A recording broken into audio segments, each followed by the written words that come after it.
জীবনটা তখনই সুন্দর হবে যখন আপনার জীবনের চাহিদাটা কম থাকবে। আপনার জীবনটা তখনই সুখময় হবে যখন আপনার যা আছে তাই নিয়ে আপনি সুখে থাকবেন। আসসালামু আলাইকুম। কেমন আছেন আপনারা সবাই? আশা করি যে যেখানেই আছেন আল্লাহর অশেষ রহমতে ভালো আছেন, সুস্থ আছেন। আলহামদুলিল্লাহ আমি আমার পরিবার নিয়ে অনেক ভালো আছি। এই তো আজকে অনেক সকালেই ঘুম থেকে উঠেছি। কারণ আমার হাতে প্রচুর কাজ আছে। আমি তো আবার মেশিনের কাজও করি। এই কাজটাও তো আমাকে পাশাপাশি করতে হবে। সবার আগে আমার ওই কাজটা, এটা আমার পছন্দের একটা কাজ। আমি মন থেকে ভালোবেসে এই কাজটা করি।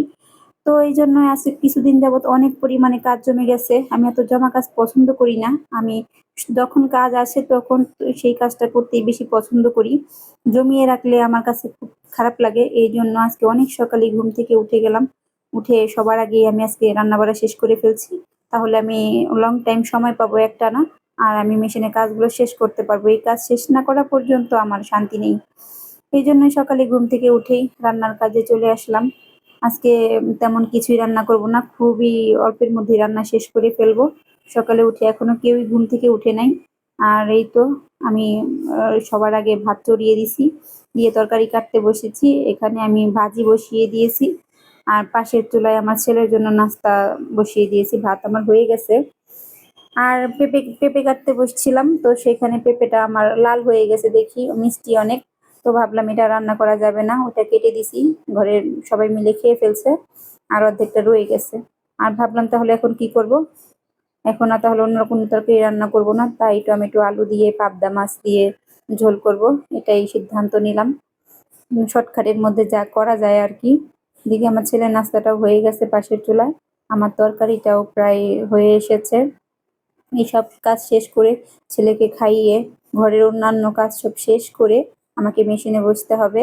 কারণ অনেক পরিমাণে কাজ জমে গেছে। এত পরিমাণে কাজ আমি কখনোই জমিয়ে রাখি না। এটা আমার একদমই পছন্দ না।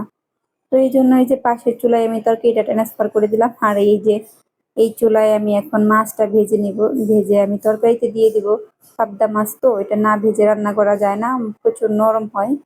এইজন্য এটা হালকা ভেজে তারপরে রান্না করি। বেশি কড়া ভাজলেও আবার এই মাছটা স্বাদ লাগে না। এমনিতে মজার মাছ। আমার ঘরে এই মাছটা আমার ছেলে, আমার হাসবেন্ড দুজনেই অনেক পছন্দ করে। প্রায় বেশি খাওয়া হয়। অনেক সময়ই খাই আমরা এই মাছটা আর কি।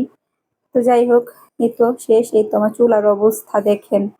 তেল ছিটে চুলা প্রায় অবস্থা কাহিল। এগুলো এখন আমি মোছামুছি করে ফেলবো। কারণ যখন রান্না করি, যখন যতটুকু ময়লা হয় আমি চেষ্টা করি সাথে সাথে ক্লিন করতে, নয়তোবা অনেক গাঢ় একটা দাগ পড়ে যাবে। বেশি গাঢ় হয়ে গেলে এটা আর উঠতে চাইবে না। এইজন্য আমি যখনই রান্না করি আশেপাশে যত দূর পর্যন্ত সম্ভব পুরাটা আমি ক্লিন করে দেই। চুলা গরম থাকুক আর ঠান্ডা থাকুক, আমি না মুছে থাকতে পারি না। তো যাই হোক, সবাই আমার জন্য দোয়া করবেন, ভালো থাকবেন, সুস্থ থাকবেন।